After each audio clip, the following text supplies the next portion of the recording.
Welcome to the check-in.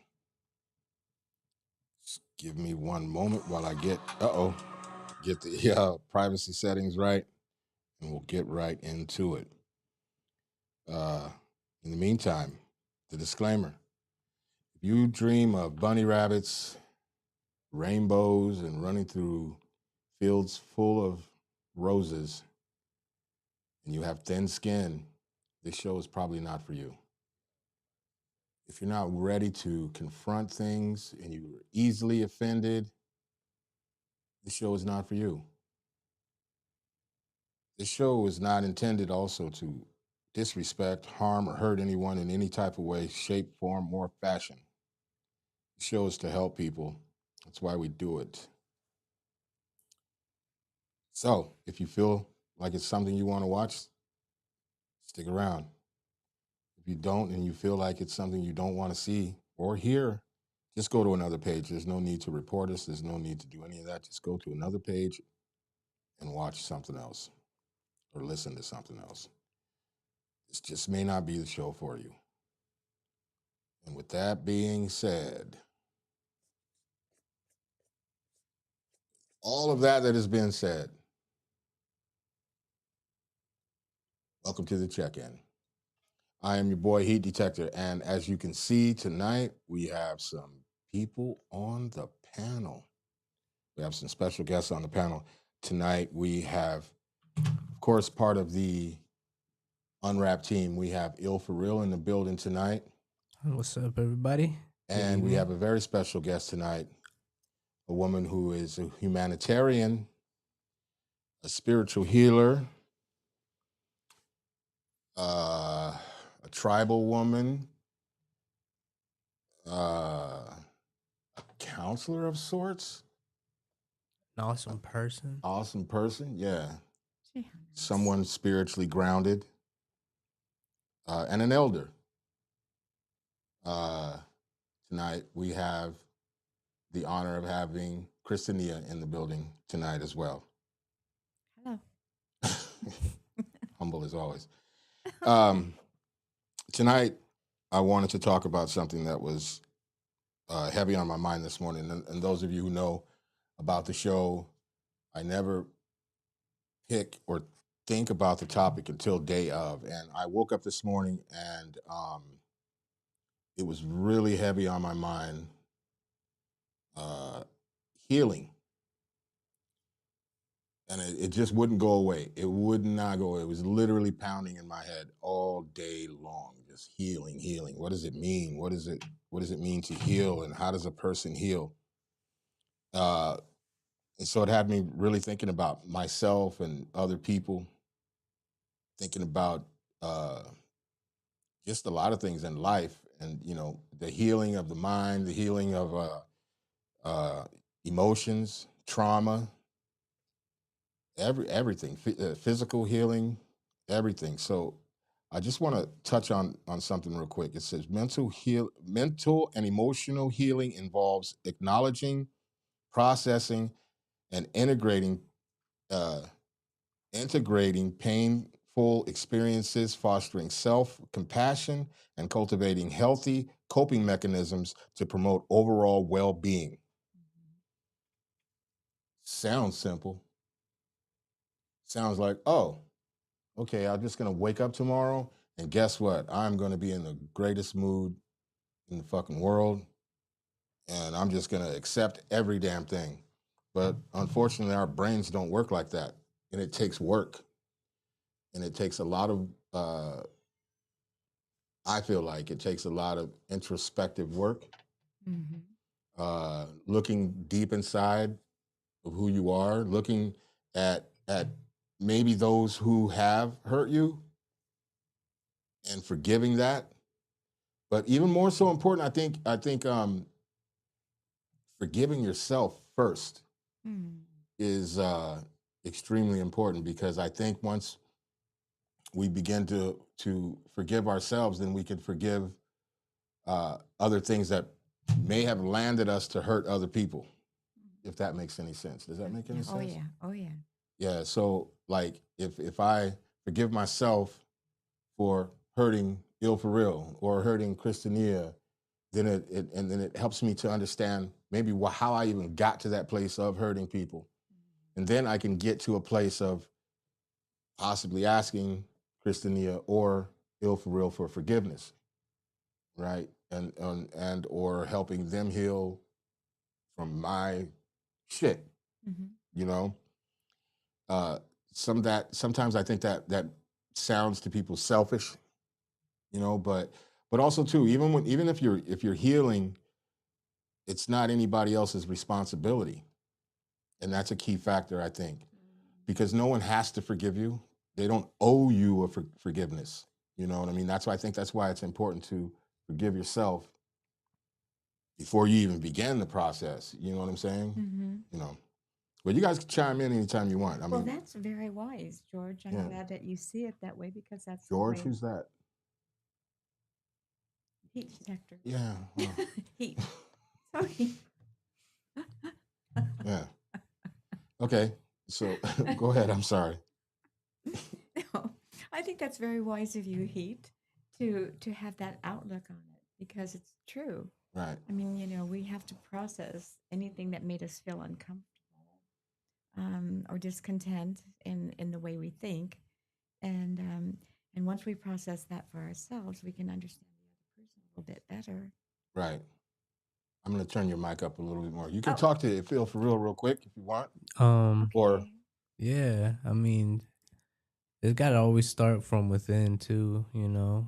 I Mm-hmm. think when you hit that moment of, yeah, I fucked up, you know, it's like when you start trying to see the bigger picture and not just from maybe a biased perspective Mm-hmm. in a way, you know what I mean? mm, Because you may feel like you were wronged and that you didn't know that you were wrong and being wrong too. So yeah, it always starts from within and wanting to, being able to forgive yourself and Mm-hmm.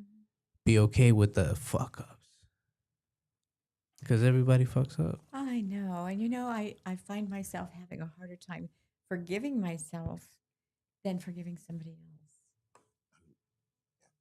Yeah. you have a harder time forgiving yourself? Yeah. Yeah, I do. Yeah. That's a tough one. It is. I think, oh my God, I was such a jerk. What the heck? Well, then Yeah. there are times where I think even like just in my own journey where I'm thinking about forgiving myself and then I go, well, I didn't really do that, you Mm. know, and it takes Mm. some real accountability, Oh, yeah. you know, because when we really think about, you know, even healing ourselves, you know, it's tough to take accountability for your own actions.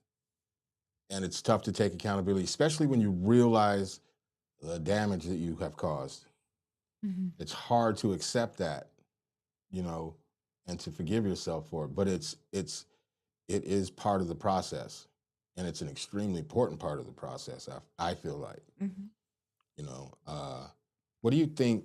Like, would be if a person's watching right now and they know Jack, they just know they're hurting, they don't know why. What do you think that first step? This is for both of you. What do you think that first step for the layman, you know, if you will, the person who has just woke up today and just said, you know what, I'm tired of feeling this way, but I don't know what to do. What is the first step you think they should take as far as healing themselves or on that road to healing? Hmm. I don't even think there's a real blueprint for that. It just kind of depends. Like for me, I just do my outlets. You know what I mean? And I pour kind of Mm-hmm. into that. And then before I start thinking of like really deeply like that, I like to write and, you know, learn something, you know. Hmm. I don't know, like it's kind of hard. It's tough when you sit and think about it. Like, dang. Yeah. Well, for myself, I really have to sort of confine myself sometimes to wherever I confine myself at. It could be my bedroom. It could be the bathroom. It could be any place where I could be alone and really sort of process. I mean, if I was wrong, I have to say, "Oh my God, I think this Right. is on me," you know. But if I realize that it was the other person, then then I have to be able to clear my emotions in order to be able to talk to them about it. Right. Yeah, and see if they can. And a lot of times, when I do that, I say, "Well, you know, I really feel like this is on you," and and then we'll talk a little bit, and they'll say, "Yeah, you're right. You know, I realize I came across a little harsh, and I do apologize." You know, so, I mean, I think it's important to call it out, you know, and give it a name. And for that first step of like, you know, a Yeah. person who is waking up in the morning today or tomorrow and they say to themselves, man, I'm just sick of feeling like this. I don't know why I'm hurting. I don't know what all this pain is. I don't know why everybody hates me, even if that's just a thought, Hmm. you know, what that first step, because that first step is always like the toughest, you know what I'm saying? And uh, especially if you don't understand, you know what I mean? And not that, and just for people out there listening or watching, it doesn't have anything to do with your level of intelligence or education or anything like that. It's because sometimes we go through life and we go and we do things and we just don't understand why we do them. You know what I Hmm. mean? Hmm. Like I can know that I love somebody, but that doesn't necessarily mean that I know how to show love or give love. Yeah, You know? because of your feelings, and Yeah, just but you can't express them. right. Not having the ability to express that. But again, that takes us back to healing because then I have to figure out, well, then why in the hell do I feel this way? Why in the hell Hmm. is it so difficult for me? I know I love these people. Why is it difficult for me to show love? Why is it difficult for me to have compassion? Why is it difficult for me to do these things? And why is it that instead of giving all of these things that I really truly want to give to them, that I'm running away from it? I'm either running away from it or I'm causing damage to everything because I'm so afraid of this love. You know what I mean? Giving it or showing it. And so like that first step, even if when I think about that, like for me, that first step was extremely difficult because what it shed light on how afraid I was because of trauma in my past, being abandoned, having crazy abandonment issues, Hmm. abuse, physical abuse, and just a myriad of things. And so for me, I, it was like, okay, I love this person and I do like things, but I wasn't able to really show what really, because I didn't even know what really what love was. You know what I mean? Because I Hmm. never really felt it. And even if I felt it, I fought it. Hmm. So I was really not in a place to where I could understand it and receive it the right way. You know what I mean? It's like, oh, they love me. Dope. You know what I mean? Like, cool, whatever. You know what I mean? So it's in, and I still struggle with those things, you know? And it was, for me, that was a starting point. But even for me to get there, I had to figure out why I felt that way. And then I had to forgive me, which was difficult. And then I had to forgive other people who did these things to me for me to be this way, which is even more difficult. For me, it was. Uh-huh. And then from there, I just had to, like, it was just baby steps, baby steps, baby steps, because it could be extremely overwhelming to try to tackle all of this at one time. You know Hmm. what I mean? Especially if you've hurt someone, and especially if you got into a place in your life where you accept the fact that you've hurt someone. Because it's one thing to hurt someone and then go, well, I accept it. Yeah, I did it. But that's not really accepting it. Accepting it is to have compassion and have empathy Hmm. and go, holy fuck, I can't believe I did that. That's craziness. That's, I did what? Like, you know, and just not understanding or not realizing the real damage that was done. You know what I'm saying? Well, it sounds like you've been doing a lot of inner work. You've Yeah. been looking at your own issues from childhood, which is where our anger with other people come from. Hmm. It depends on the family environment that we Right. grew up in, and so it can be difficult. And I understand because when when I was growing up, I had a mother who was always disappearing on us, Right. and then a father who would, I remember at one time, my sister and I ended up in what do they call those homes? Um, Uh, oh, I can't remember what the heck they're called, where they put kids that have no place to go. Foster homes. Yeah, foster Foster home. homes? My sister and I ended up in foster care because my mother was always on the move looking for her next husband, and my dad was growing a business and just didn't have time for us. And so my sister and I would, and there was hardly ever any food in the house. My sister and I would be out on the streets looking for food. And I remember one time we were passing a firehouse, and we could smell food, and it smelled so good, and we were so hungry. So we went up to the window and we were smelling it, and we said, "Oh, that smells so good." And the firemen looked up and they said, "Oh, well, yeah, we're having hot dogs and beans. Would you like to come in and join us?" And we said, "Yeah, we would love to."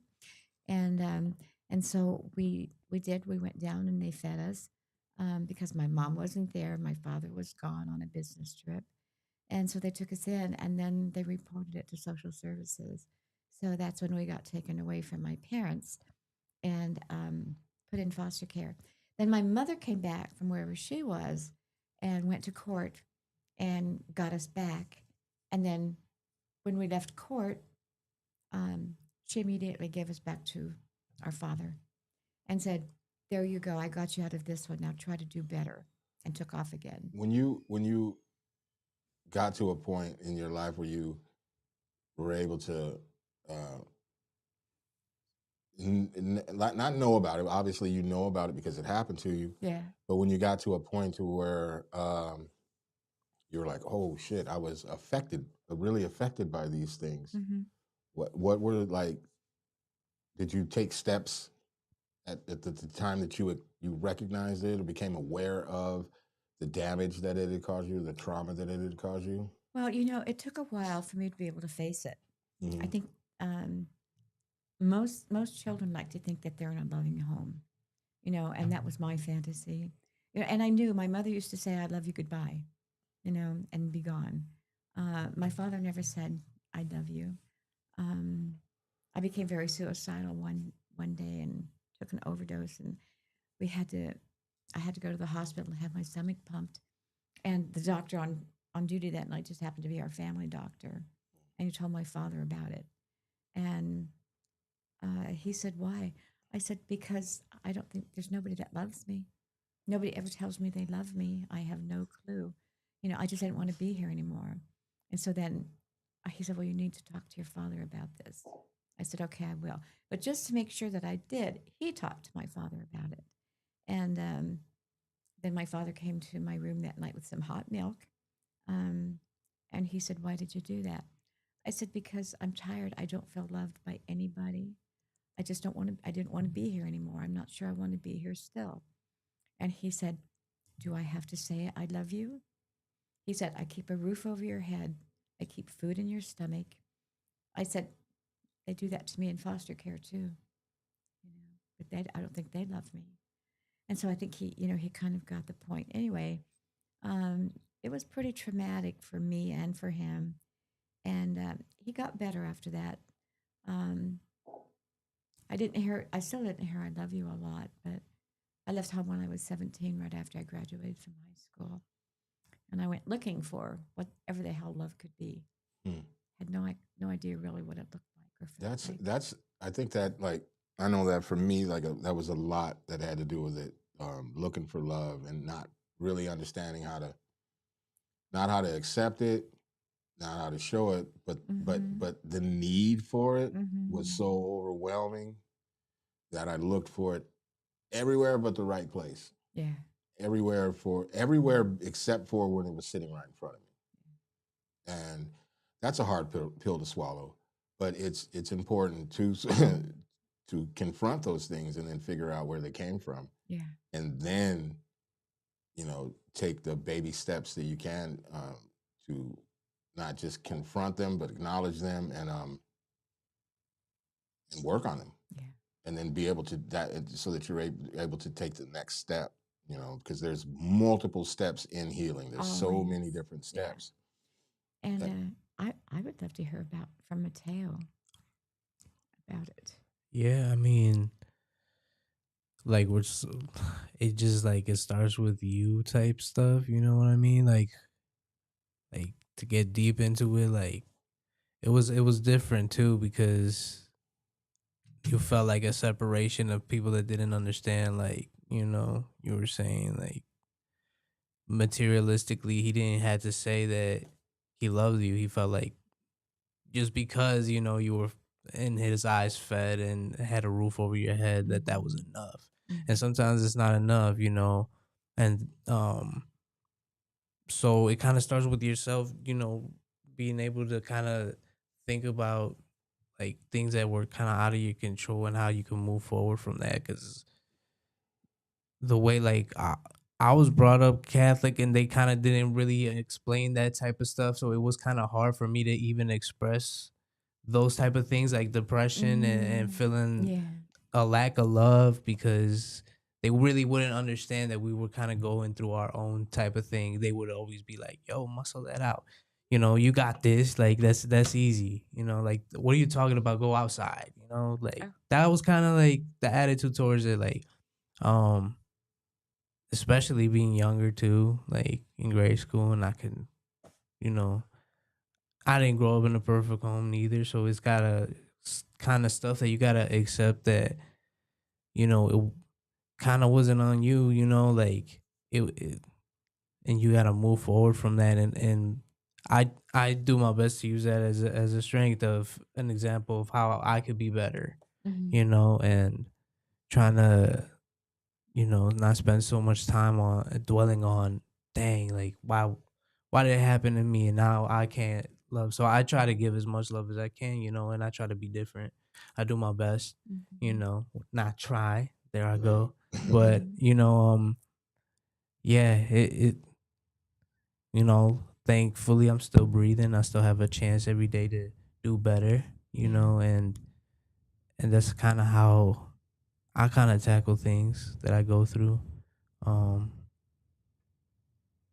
it's hard to forgive yourself for sure Yeah. because nobody wants to admit the bad things that they done. And Yeah. And I as a little girl, I was um, sexually abused and thinking that nobody's ever going to want me. I'm a soiled woman. When felt I was becoming a woman, I'm a soiled woman who's ever going to love me. Nobody has ever loved me. I'll never be able to find it or feel it. Um, and that was really some difficult stuff to get through. And then I decided, I started in therapy, and um, my therapist was talking to me, and then he looked at me and said, "Are you Native American by chance?" And I said, "Well, yes." And so he asked my tribe, and I told him, and he said, "Those people are healers. They're healers. Go to your own people and talk to them about it."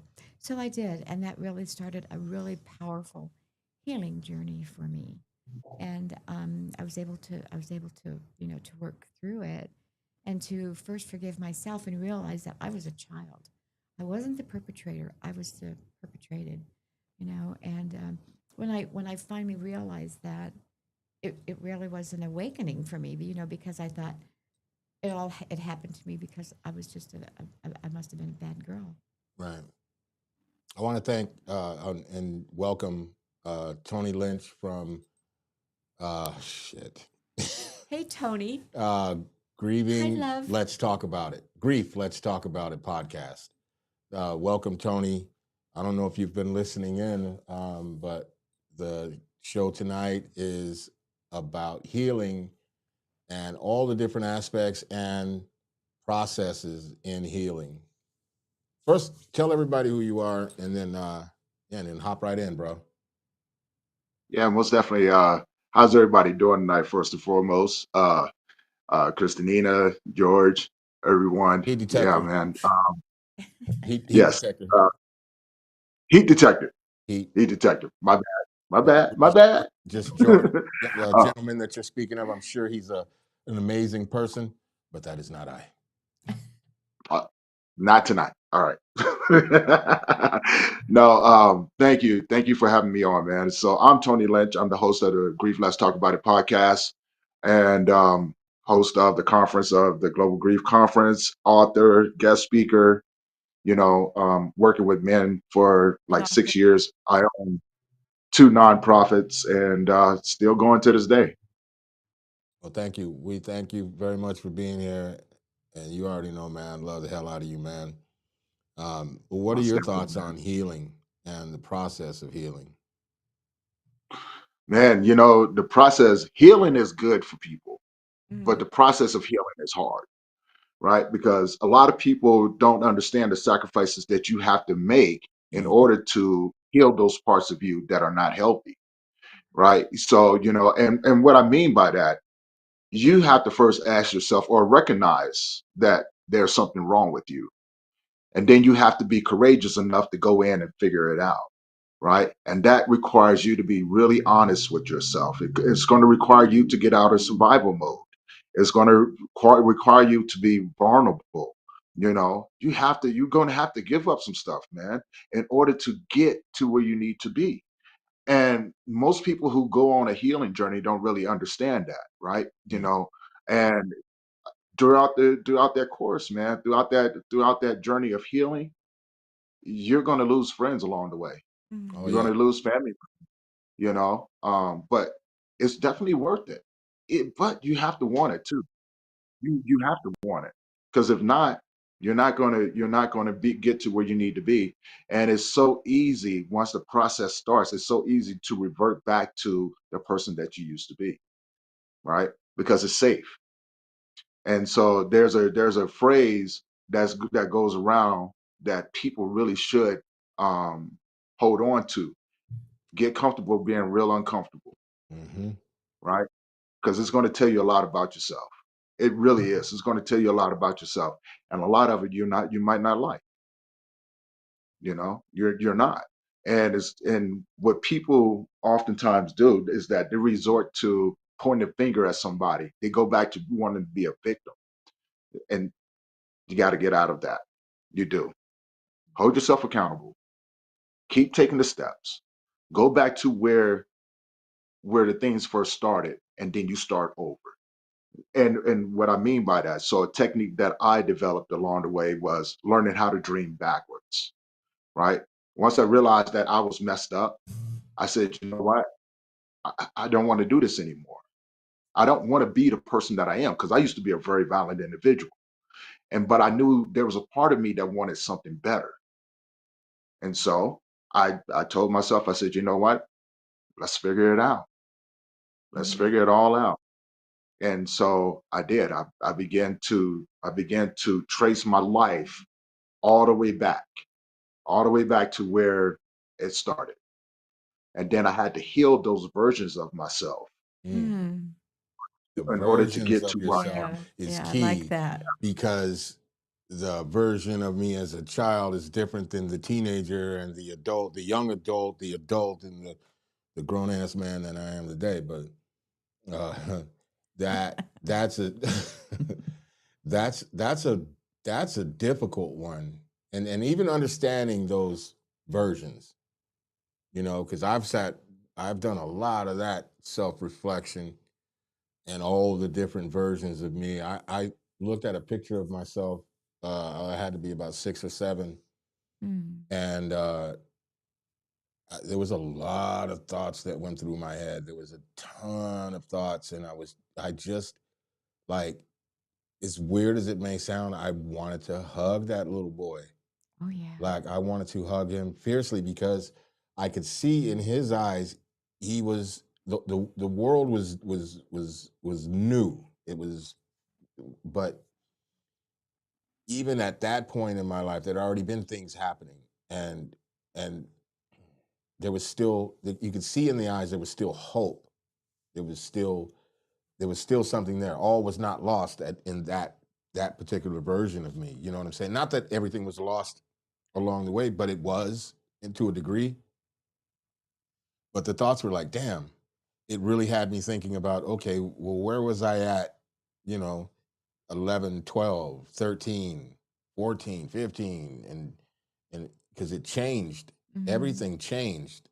And as I Mhm. got older, it changed even more because the more I stayed in that, the worse it became. The more protective I became of my emotions, my feelings, the more protective I became of that little boy inside and not wanting to get hurt. And that, I know for a lot of people, when they hear that, it sounds corny because I know it sounded corny to me when, some years ago. Like somebody said, the little boy in you needs a hug. And I've been like, the fuck are you talking about? What do you mean? I'm a grown ass man. Like, what do that didn't make any sense to me. Like, what am I going to hug the little boy inside of me? That's stupid, you Mhm. know? Oh. But when I looked at that picture, I really wished I could. But so I had to internally like hug that little boy and like, you're all right. Look at you. You're all right. You're here. You're breathing. You have great family, great friends. There's a lot. There's a lot to it. You know what I mean? And the more steps I take in this process and in this growth, the better life becomes for me. And that's not selfish, people. That's not selfish at all. Because if life is better for me personally, and it is better for the people around me, and so that's like one of the things. And so like this version of myself, I know too will change because I am dead set on making all of these changes within myself for the better, and that means tackling all of the shit. I haven't, I barely scratched the surface, but I already feel 1,000 times better than I did 2 years ago, almost 3 years ago. And a lot of people have seen me on this journey when this became the check-in, and it's been something. And that's why we do the check-in. That's why Tony Lynch is here. That's why Christania is here. That's why Il For Real is here. And that's why I'd like to thank everybody that's watching right now. That's why everybody's here, because it's important. All of these things are important. You know what I'm saying? Yeah.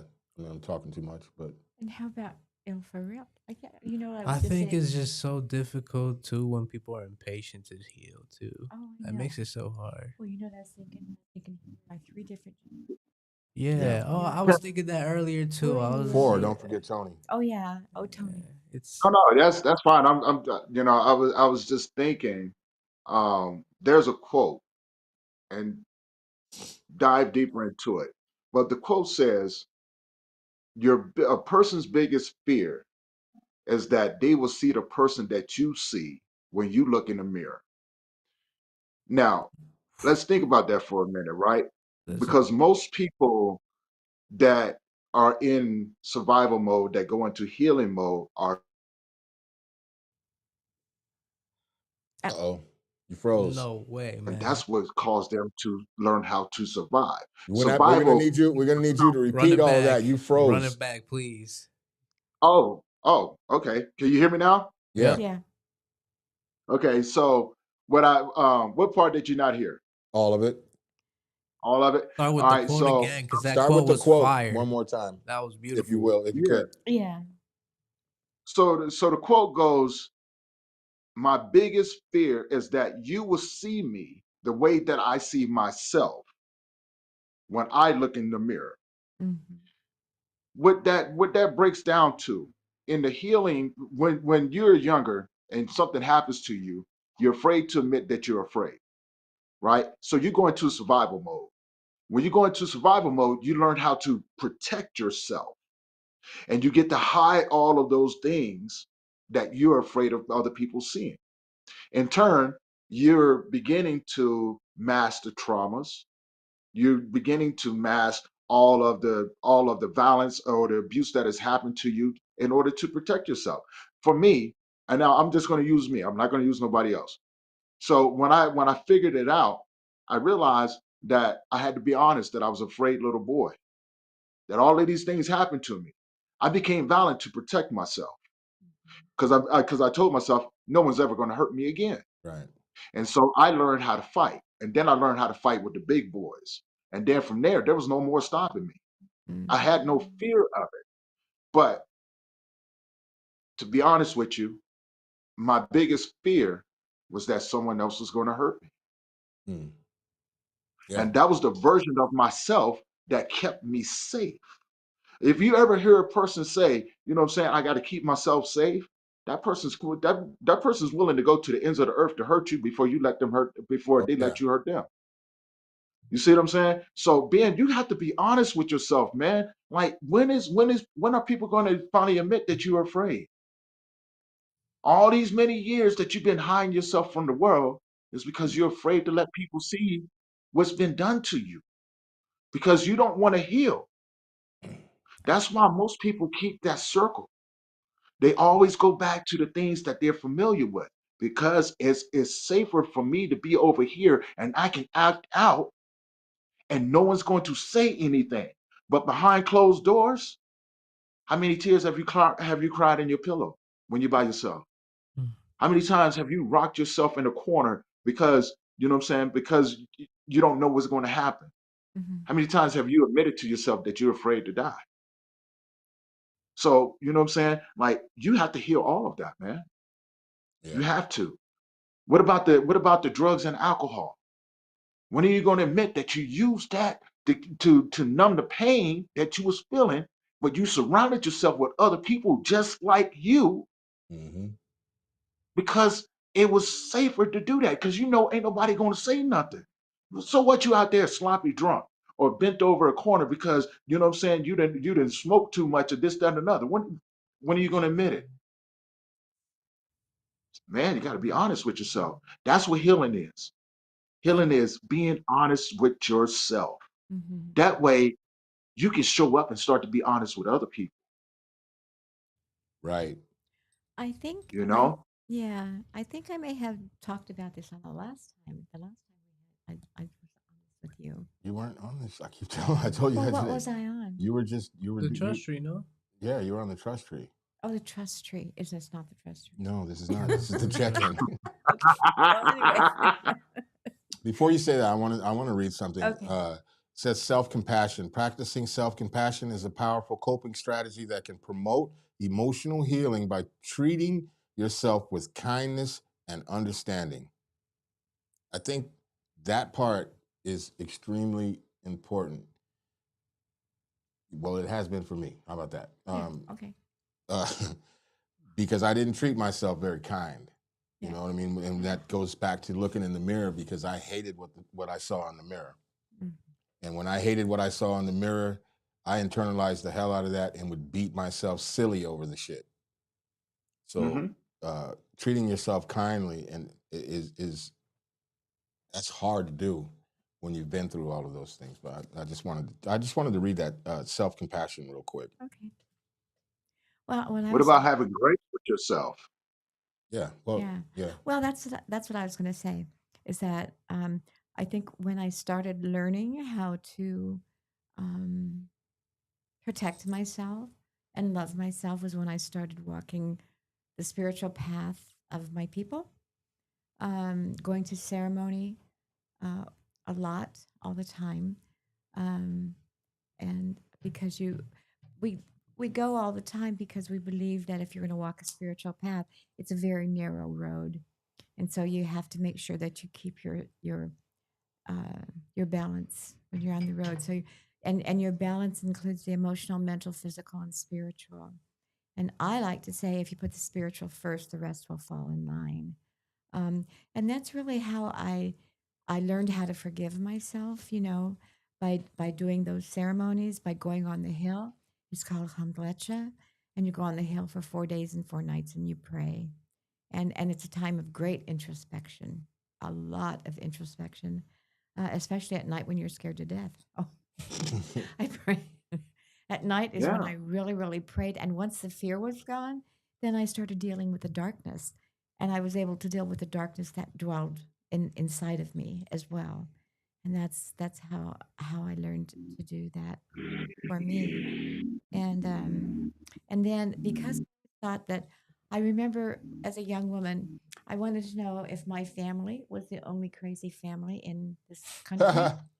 And so then when I decided to go to college, I decided to um, major in psychology, and I became a psychiatric technician. And that's when I found out that all families are crazy. I mean, we all have our little idiosyncrasies that drive each other crazy, but the love is always there. That's Mm. one thing that I can say from my family is the love was always there, and we always found our way back to it, no matter what happened. Um, but you have to find a place to start, to forgive yourself before you can find the love.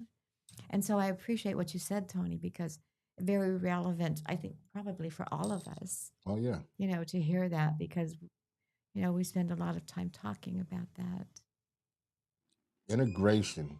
Yeah. I read that earlier when we were talking about healing, and so integration is emotional healing involves integrating painful experiences into your life story rather than suppressing or avoiding them.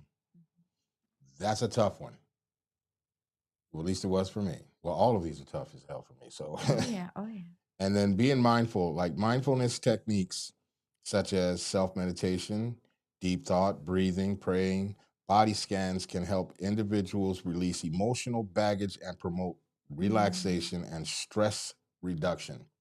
Let's not forget, because all of this shit causes an extreme amount of stress, and it'll affect you physically. Like if a person has ever been where they've just like had an emotionally charged day, maybe if you're crying or just things, there's too much stuff going on. By the time you even get to where you're calmed down, you're exhausted, Mhm.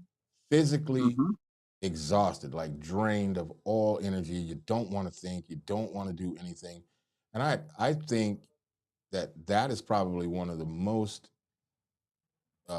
important parts. Like when I say important parts is like when, like for me, when I got to that level of exhaustion Mhm. is when I really put my foot on the gas and said, wait a minute, wait a minute, wait a minute. Because if I didn't, what I recognized was it allowed me to slump deeper into the depression. So in order for me, when I get to that point of this emotional exhaustion is when I really put the foot on the gas and dig a little deeper and figure some more things out, if you will. And what about this young man over Oh, here? What is ill for real? yeah, Yeah. for real. I think a lot of the times I do take the time out to clear my mind of things, or like meditation. I do a lot of breathing. I like to, like I said before, I like to learn new things, and but I also make that time to really think about, um, and give myself that time to really feel how I'm feeling, whether it's disappointment or betrayal or whatever it may be. And you have to give yourself that time to really feel that. Um, and a lot of people take a lot of different forms with that. Like it was mentioned before, drug use. A lot of people got a lot of vices and outlets where um they express themselves that way, and they're going through the feelings in that manner, but it's not really super. It's part of the healing process too, but it's like it's not centralized to where you're really thinking about why, and unrooting it is what I'm trying to say. It's like you're not really, Unrooting it? yeah, unrooting like Okay. what's really bothering you and what's causing you to feel the emotions that you're feeling. Yeah. So Well, you gotta take that time to really think about it and that's really unroot it. good. I'm just curious as the younger generation, like we've got three different generations right here. Or What? Oh, four. don't What? forget Yeah. Tony. So, how do you feel when you hear us talking about our journeys? It's hopeful because just uh, there's a lot to learn, and it just attests to that there's no real manual for this. Like Mm-hmm. everybody's going through it in their own way, and we're all here to share experiences and share the knowledge that we gain Mm-hmm. to hopefully help somebody heal quicker than what we were able to heal. Mm-hmm. Yeah. So that's kind of how I look at it. And that's really healthy because, I think that what we, what, if we deal with our pain over a period of time, I think what we gain is insight and empathy and understanding. I know it's like when I was going through some horrible stuff, I remember my father wanted to talk to me, and he hardly ever wanted to talk to me, it seems. He said, we used to have tea together at night when he'd get home from the shop. And this one night he said, I realized that you're getting ready to graduate from high school, your last year. So I want to know, I asked myself, have I given her anything to help guide her in the world after high school? And I said, I don't know. And he said, well, let me ask you this. What does everybody on the face of the earth want more than anything else? I may have shared this with Tony. And I sat there and I thought, and I said, money. And he said, no. I said, power. He said, ah. He said, no. And I said, love? And he said, well, that's not right either, but at least you've turned around and you're going in the right direction. So I said, oh, Daddy, I give up. What does everybody on the face of the earth want more than anything else in the world? And he looked at me and he said, what everybody wants at some point in their life is just for one other person to listen to their story. And it has a sense of validation for us, for the person telling the story. And so I've tried to carry that with me. It's probably why I got into the work that I do, or did before I retired. Yeah, it's a beautiful thing. Hmm. Mm-hmm. I think that's super. That's just real. I think everybody needs to be heard or wants to be heard. You Yeah, know, yeah, and everybody deserves to be heard and absolutely, honey. be able to live in their truth to a different person that isn't just themselves. And then Mm-hmm. a lot of times, what we lie to ourselves about who we really are, just because it's hard to face what we've done and the wrongdoings that come with it and the consequences that come with that. They're hard to face, but it's all part of a healing process that we all got to go through if we want to grow, if we want to Yeah. be better. So, yeah, Oh, I like the way you phrase that. thanks. What are you thinking, Tony? I see you over there in thought. Well, I was just listening to everybody, and I started thinking, I said, there's a part that sometimes people miss. And it's it's so similar to the hurt and stuff that you go through during the healing process that people sometimes back away from it. People don't understand the hurt that you feel when you heal it, right? It's a painful thing. Yeah. It really is. It's so doggone painful. But I'm gonna speak about my own journey. You know, when I started my healing process, it took me losing everybody that I love. It really did. Because on one side, there was the Tony that y'all don't know nothing about, right? You know what I'm saying? There's stories out there about me, the violent dude. You know what I'm saying? That dude that would have destroyed the world, right? Yeah. That person wanted to come back. And there was the side of me, there was the middle part of me, the hurt part, right? 'Cause I just lost my son. Now, I didn't know what to do with that because no one ever told me that you can hurt, it was possible to be hurt this bad, right?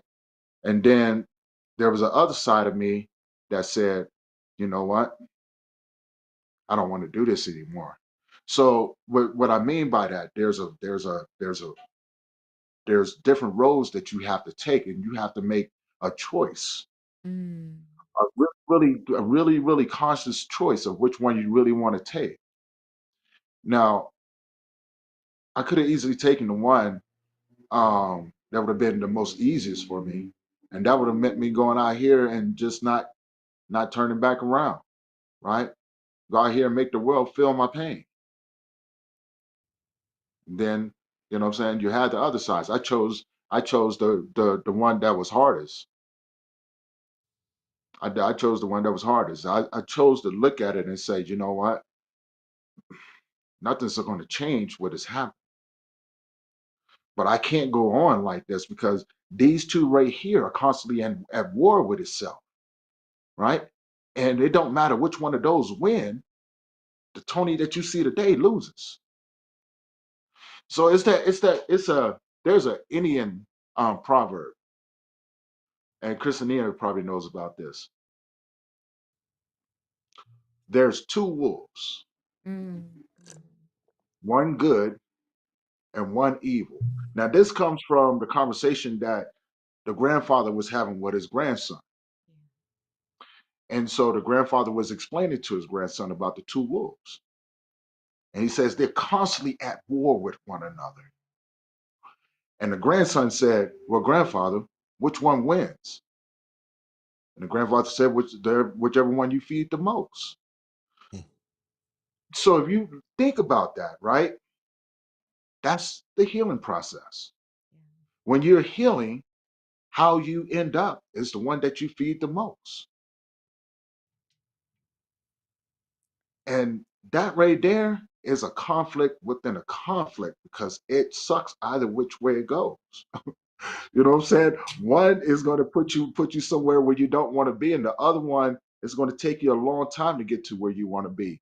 And it's going to drag you through the mud because it's constantly going to test you every step of the way. But that's what it's designed to do, right? Because just how you got to where you are, right? Through all that survival, having to do whatever you needed to do to protect yourself. Self-preservation is key, right? In order to get to where you are, well, you're gonna have to forget everything that you've learned, and you're gonna have to result back to a child again because now you have to relearn life, and a lot of people don't understand that. Like you can't take the things that you've learned in survival with you. You have to learn. You have to relearn who you are, and that means going back and grabbing onto some morals, some values, right? You got to remember words that people that loved you told you when you was a kid, right? Then you may have to, admit to yourself that maybe you was the toxic one. That's that's hard because then you have to hold yourself accountable for all the relationships that you may have messed up, Yeah. right? You know what I'm saying? And I know that, coming from the generation I come from, all the people that I heard in my path, and there was a lot of them. There was a lot of them.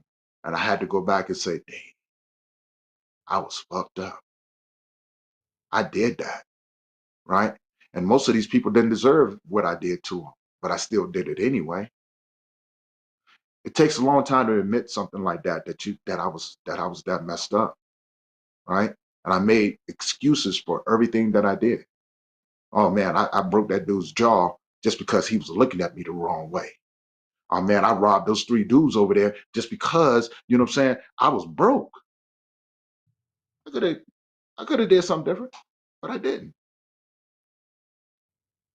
This is healing, man. Yeah. This is healing. And then you have to go back and hopefully you can find those people. Hopefully.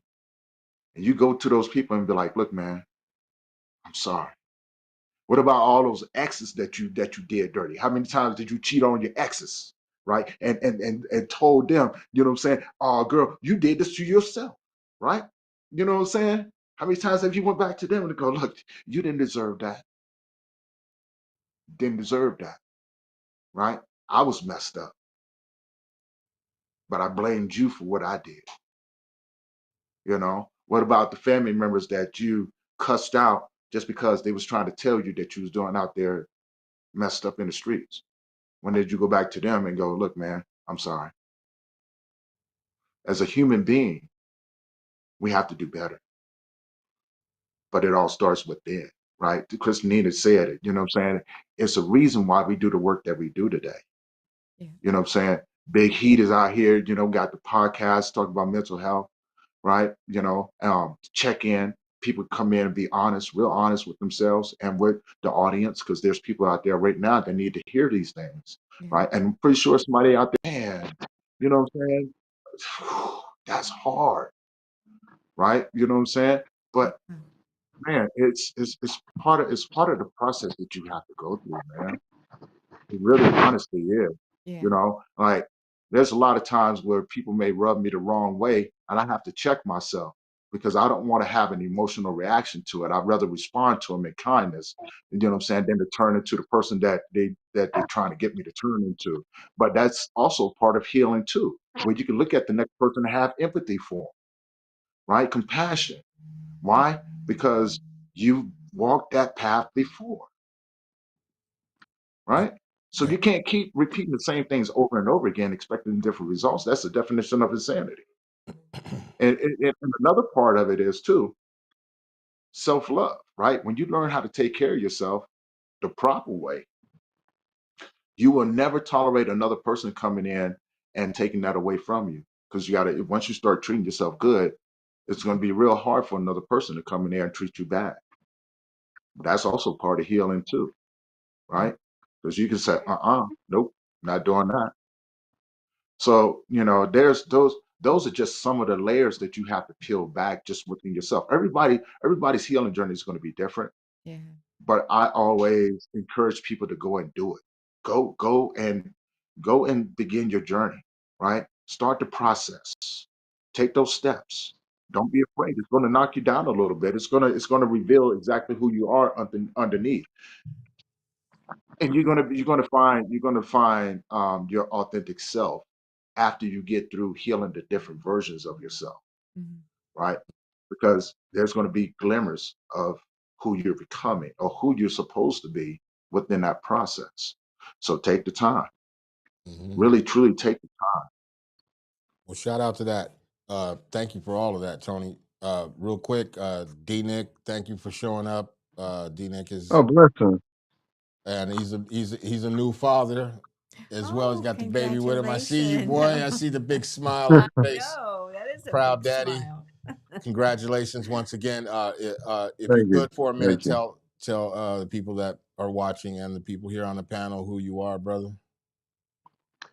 I am I am 1/6 of a hip hop group, the Microphone Misfits. I'm also a licensed, I won't say the name of the company, but I'm a licensed counselor for young men. Like we serve, like that company that I work for services in three different countries and all over the United States. In Chicago specifically, we are at over 400 schools, and in like about 50 school, I forget the number. It's like schools throughout Waukegan, like 50 throughout Waukegan and Milwaukee. So yes. And we work with young men. Me for specifically, I work with young men. There's also a division that works with young women. You know, exclusively. Good Oh, shit. that's Well, wonderful. Yeah. what are your thoughts on healing? Man, it's I think it's well it's so layered, and people really, even the people that are looking for healing, people want it to be rapid. Everybody wants it to be rapid. People like who want what's best for you want it to be rapid, and you want it to be rapid for yourself. And it is a process. Spiritually speaking, the universe like has a way of teaching you lessons. It's you go through, my grandfather used to say, you go through all of those years. You went through like kindergarten, and then 6 years of elementary school, and then you go through 2 years of middle school and 4 years of high school, and it only took you 1 second to walk across that stage. You know what I'm saying? Like, now to drop out of school, it only takes you 1 second to drop out.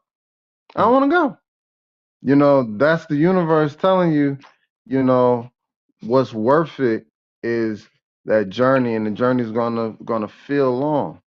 You know, And we have to be careful, and we have to really be comfortable with this is going to be a long journey. This is going to take some time. And everything starts with one, just like funk.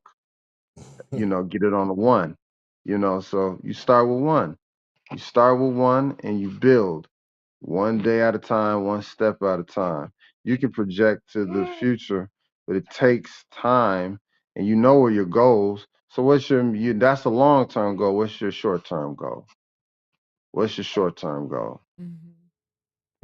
And then you just do it, and you be patient, and that's how you develop that grace, and it turns into a habit. That habit, of healing, it becomes once it's a practice, and it becomes a habit, and you have to start with one. you know you have to start with one. So you just take your time, pace by pace, I, and just and you'll have compassion and apathy for, because some people that love you want you to heal, and they'll just tell you to get over it because they can't stomach watching you suffer, Mhm. and they don't have the humility or the understanding or the emotional intelligence to communicate that, hey, I can't be there for you because I can't watch you suffer. It's just, but that energy transference is bothering me. They don't always have the emotional intelligence to tell you that, to Mhm. communicate that. So then, therefore, they're not supportive. And you got to be able to take that because this is your journey. So everything starts with one. mm, This is your journey. man, that was well Mm. put. Yeah, it Uh, was. it Thank you. it had me thinking when you said that one step and then practice, and because I was thinking about this the other day. I was in the store with you actually, Mm. and I caught myself saying something, but it wasn't anything bad. It was just my tone, and my tone wasn't bad or anything either. It was just the way I said it, and my tone, and I was like, oh shit, like I literally,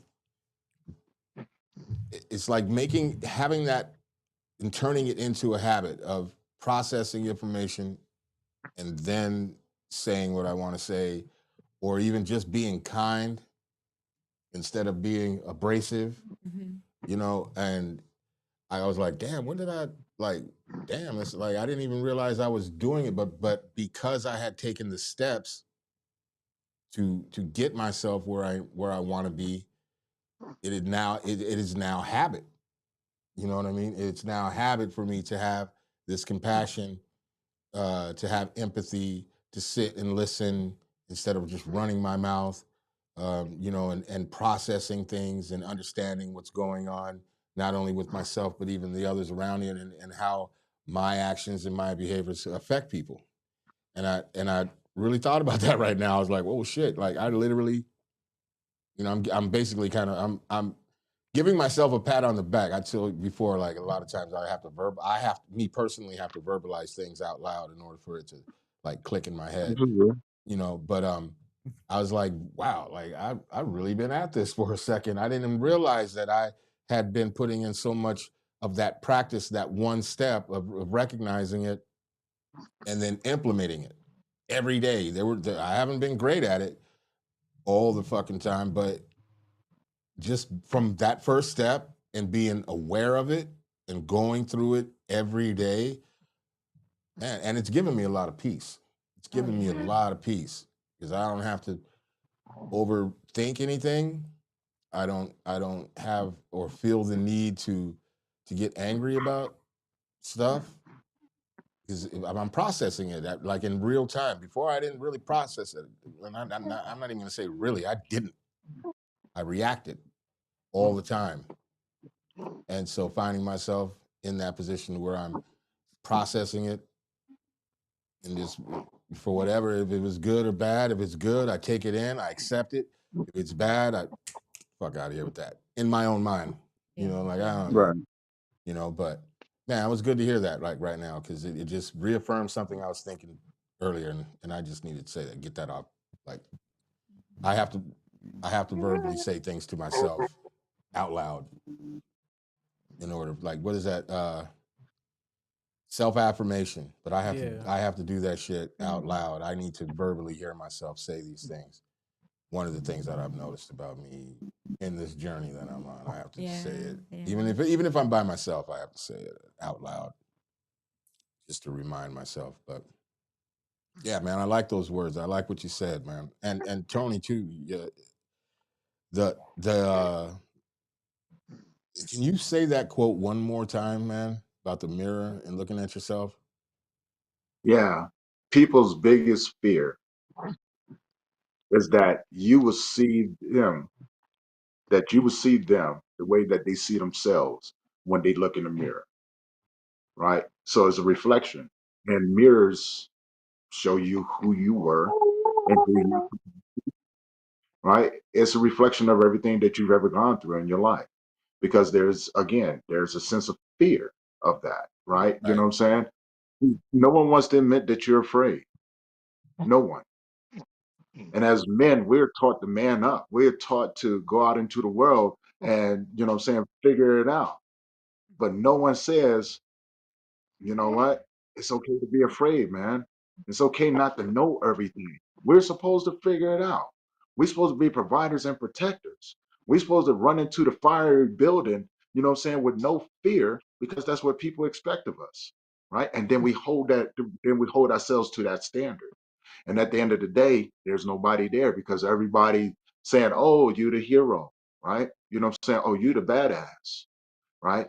They're saying all of these different things because you're supposed to be the warrior.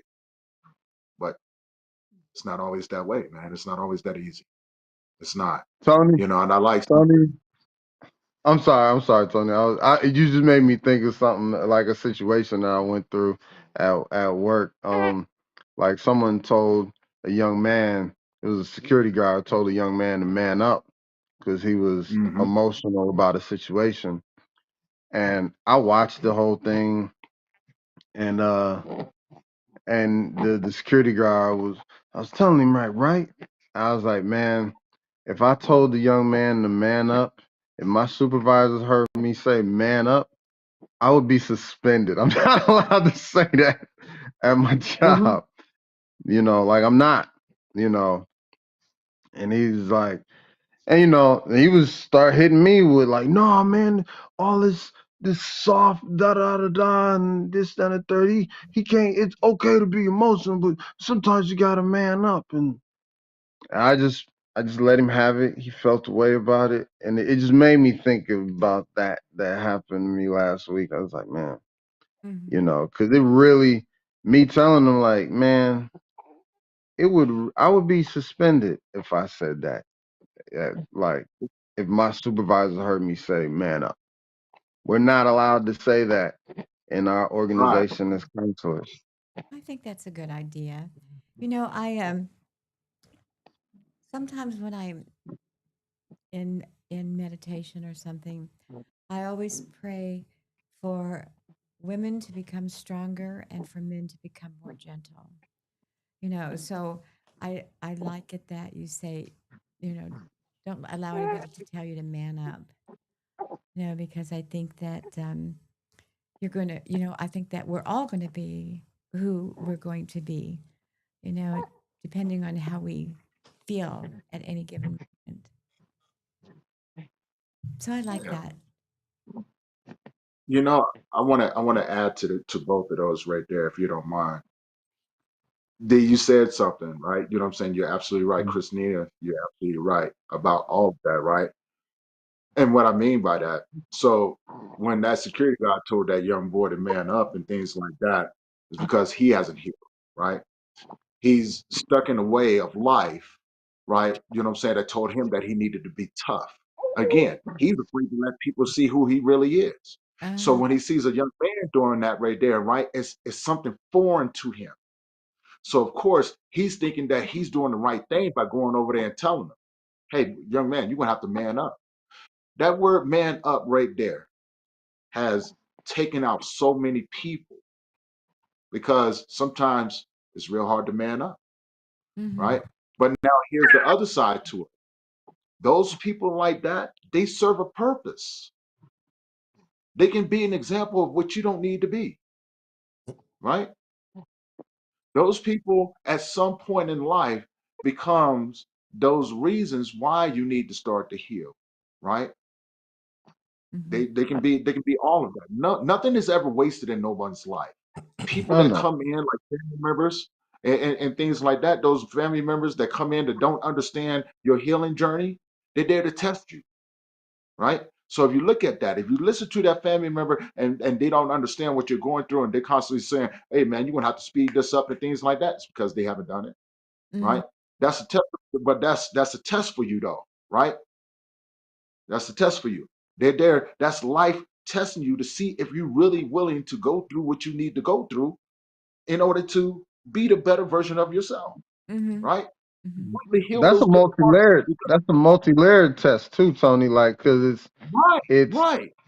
it's not just a test for you. It's a test for them, and it's a test for you, not the way you completely see it as. It's a test for you to Right. understand, like to identify, like, dang, this is this is hurting him. This one can't move this way. This woman can't move this way, and all of this type of stuff. Like it's it's like, it tests you to strengthen your like understanding and compassion. And that's not easy because they'll feel away. They'll feel away about you and your understanding. That's a threat. Yeah. That's totally a threat. Well, Well, I don't. it's I don't reaction understand. versus the response, right? And Big Heat said it, you know what I'm saying, when he was going through it, he had to, you know what I'm saying, verbalize these things and hear it out loud, and then, you know what I'm saying, take recognition of what he was saying. So it's reaction versus response. Reaction is when someone says something to you. Now this is a key to it. When someone says something to you and you react emotionally to that version, to what that person says, that's a key indication that you haven't healed a part of you. They're only telling you the truth and you just took it personally because you're not ready to face that part. Response is when you can look at the situation, analyze it, and come back with something less aggressive. You're doing it out of kindness, right? Because now, you know what I'm saying, you're starting to understand like the way that I did it before is not working. So I'm gonna have to take this approach. And you're not gonna care how people take it. You're not supposed to. You're not you what what did they have over top of you? Right? You can't allow these things to rent space in your head. Because if you do, well, you're always going to have an emotional reaction to everything that someone says to you. And Mhm. you're going to always figure out a way to come up with an excuse for what you're about to do. You know what I'm saying? Because if you react to something, that's going to cause another reaction, right, from another person, and it's going to come back, and it's going to be so easy to be like, you know what, I'll do such as that's where all of that little stupid crazy stuff come from. Man, I'll do this, that, and another to you. No, no, you know what? I'm gonna look at you and be like, you know what, man? You're absolutely right. That's just my way of saying, you know what? You don't bother me, man. All these words and stuff that you talking right now ain't got nothing to do with me. Because right now, what you're doing is that you're reflecting on the things that you need to deal with, not me. So I'm gonna go ahead and let you have that. I would rather walk away from you because it's just that it's going to be safer, right? I know that, and deep down inside, the person that's saying it know it too. He's praying that I walk away. I'm gonna do it. It doesn't make me weak or nothing like that. Just means I ain't got time for it, man. You know what I'm For saying? I real. ain't got You're time. you're you're you're a young guy, and you're hearing all of us elder statesmen. What are your thoughts about what you're hearing? Because you're out there, you're a younger generation. You're out Yeah, there when there's a I lot of feel. recklessness going on, and Yeah, I feel like Well, I mean, me personally, because everybody deals with certain situations differently. I do practice that a lot. Like Tony was just saying, I think about what's making them react a certain way towards me. Mhm. And I'm like, you're not mad at me. You're mad. Well, what's the real emotion that you're feeling? Like, I do my best to practice better communicating, better understanding too what people are trying to communicate. because some people don't fully have a grasp on how to express what they're really feeling and what's really bothering them, you know. Mm-hmm. And just because you're in front of them, you know, you're the first person to take the hit, and all of that pours out on you. And you know, we got to do our best to not always, you know, reciprocate that energy, because sometimes it's not gonna get anybody anywhere, you know. So I mean, I'm still learning a lot, you know, and I still got a lot to learn, and ways to grow. So, you know, I love, you know, soaking in the words of, and the experiences of people that have lived a lot more than I have, you know. Mm-hmm. I can't say the same thing for everybody in my generation. There's some people that just, you know, throw it to the side or whatever, you know. But everybody's got to grow up at some point and realize that, you know, we could learn a lot from each other. You know, Yeah. it's the same with the older generation that could learn a lot from the younger generation. Oh, and I It's, do. you I know, love, I love, I love to hang around Absolutely. young people. And they go, Christina, why do you like to hang around young people so much? I said, well, because first of all, I love their youthful energy. I steal some of it from them when they, and they don't know Energy that's why I vampire. hang around them, so I can have some of their youthful energy. But I learn about today's world. My world is way back there, you know, but when I can hear about what's going on in the world today, sometimes I feel hopeful, like, but right now it's kind of scary times. I Yeah. can't, you know, and I don't know if you feel that or if it's just something I feel because, you know, I come from several different generations of things. no, yeah, definitely can be scary times. There's just a lot of things that I feel like the younger generation has to deal with it, and kind of get amplified to a point where we get so desensitized to it, and it's like Yeah. we're not and it just gets worse because we don't even realize the things that we're going through, and we just brush it off to the side and never truly heal from it, you know, and heal those layers, you know, those versions of ourselves that, you know, went Yeah. through those traumatic experiences, and just figured, oh, this happens to everybody, or you know what I mean, like, Yeah. or they just, it's just another story to somebody else, so they don't ever want to really be vulnerable like that, Right. and be able to accept Hmm. that that's their truth, and it's okay to have that truth. It Hey, really is. And I learned a long time ago that when we start working on ourselves, it's like peeling back the layers of an onion, you know, because it's going to make you cry sometimes, you know, and whatever. But yeah, so, um, and that's what it is, you know, peeling back the layers and just, you know, and trying to stay with what inside of one of those layers long enough to learn what that was about and what lesson we're supposed to learn from it. And did we learn it? D Nick, Yes, sir. you work really close with the youth. Do you think Hmm. that's uh, a good reflection of what's going on? With them, yeah,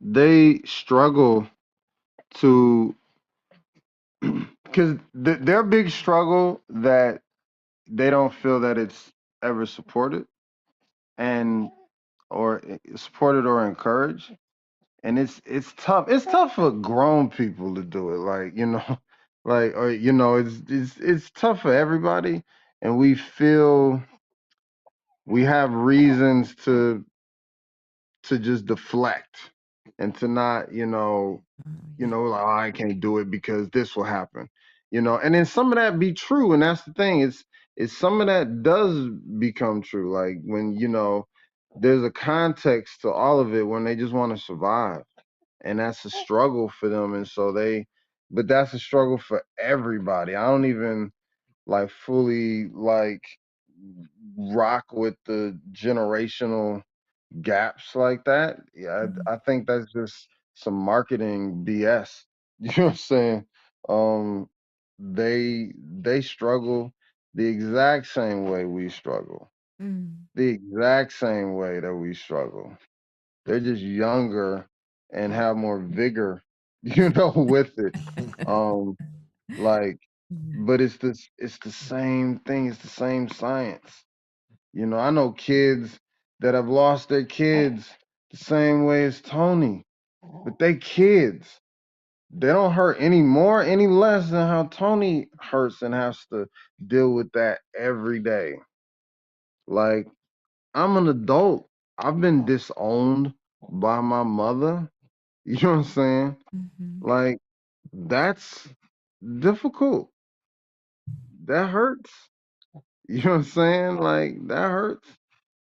So I think all of that stuff is like shields to like deflect from us dealing with what's our own shadow. Like I've been doing shadow work recently for with my older, like I hate calling them clients because they're students and all of that stuff, but with the older, like, youth that I, counsel, and we've been dealing with shadow work, and man, it almost turned into a fight.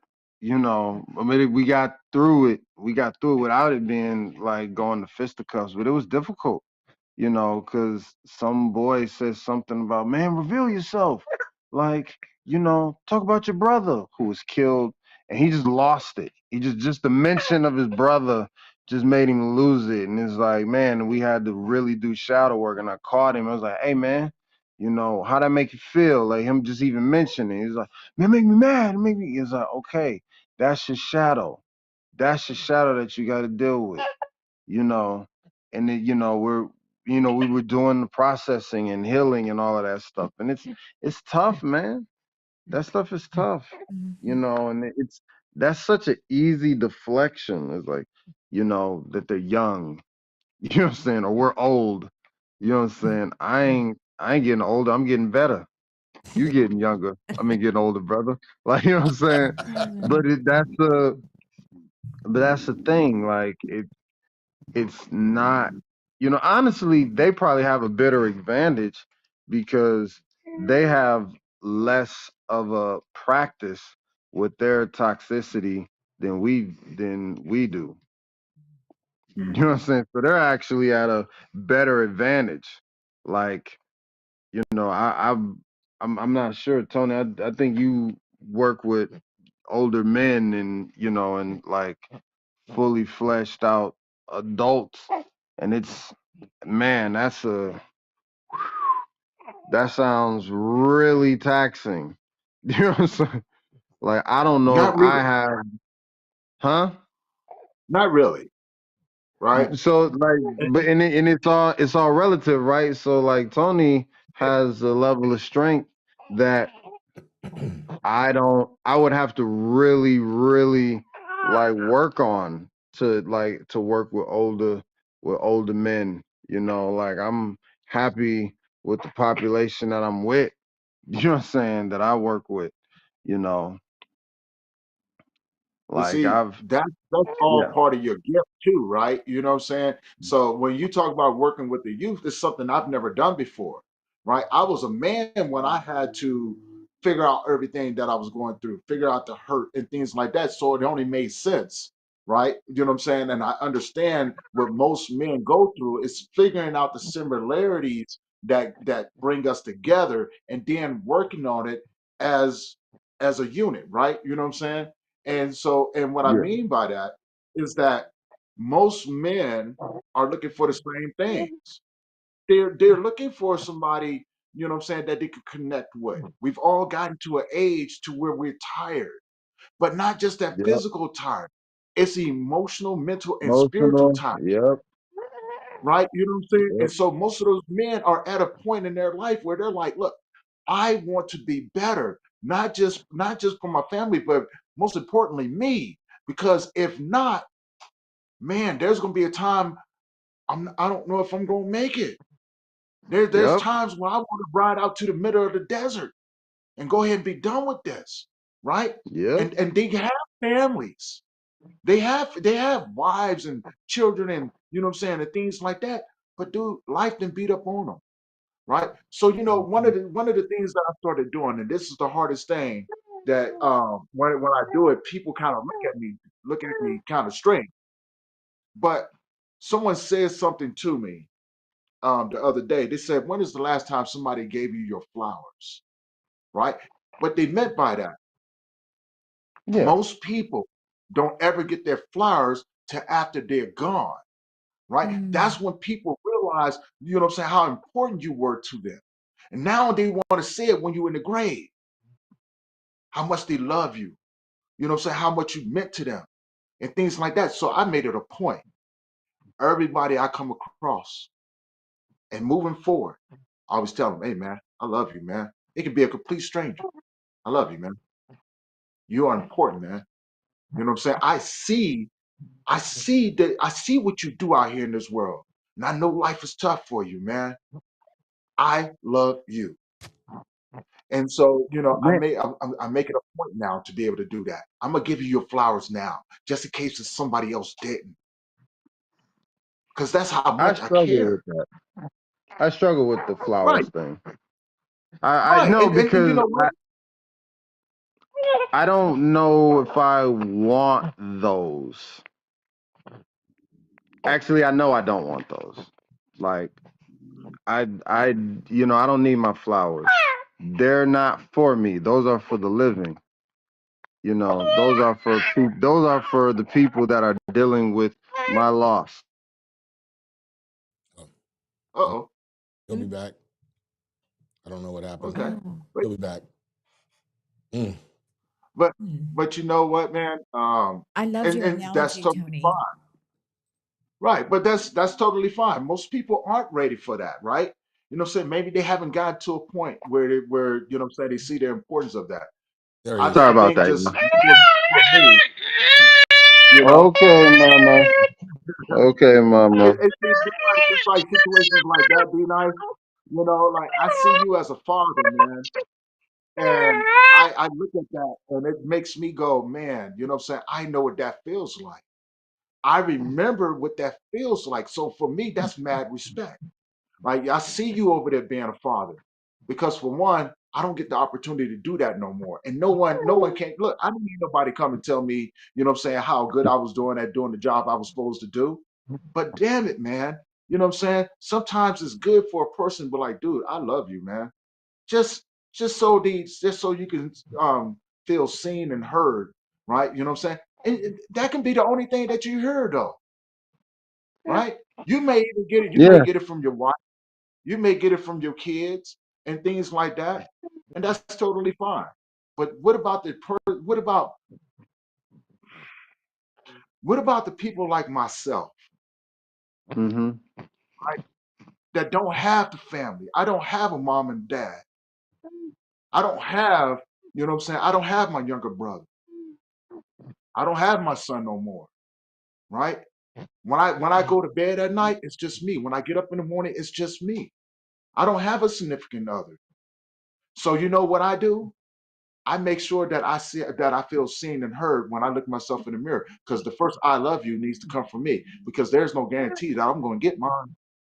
There ain't no guarantee somebody's going to tell me that throughout the day. And no one understands what that feels like, right? That loneliness, that Right. hurt that I have to walk around with on a day-to-day basis. So I do things to make me feel good. I ain't look. I'm not worried about nothing else. I'm doing it to make me feel good. And if I see a person that's going out there and I see them in the world, man, hey brother, hey sister, I love you, man. Thank you for being brave enough to go out here into the world and taking another step. You know what I'm saying? And Mm. it may not even mean nothing to them right then and there, but that's fine. Or maybe it does. Maybe those words can be the determining factor whether or not, you know what I'm saying, they go home and decide that they want to wake up tomorrow. This is the thing about being a human being. Yeah. That's healing, man.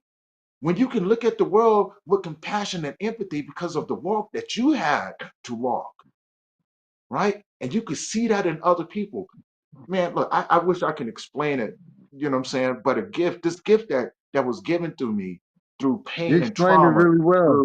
through You explained it right, really you know what well, I'm and I affirm you from the work that you do. Love you and affirm you, brother. And I affirm this entire panel, saying? I like mean from right from there. heat. Thank Yeah. Love and affirm That's all of the key right y'all there, for the man. work that y'all do.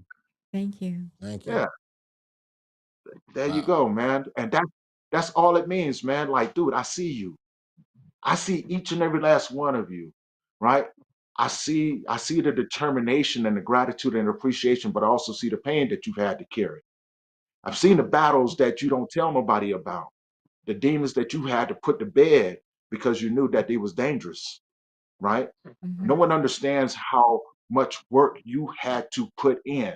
But I tell you, when I say that I see it and I commend you and that I love you for doing the things that you are doing right now, I honestly mean that. Because for one, it takes one to know one, Hmm.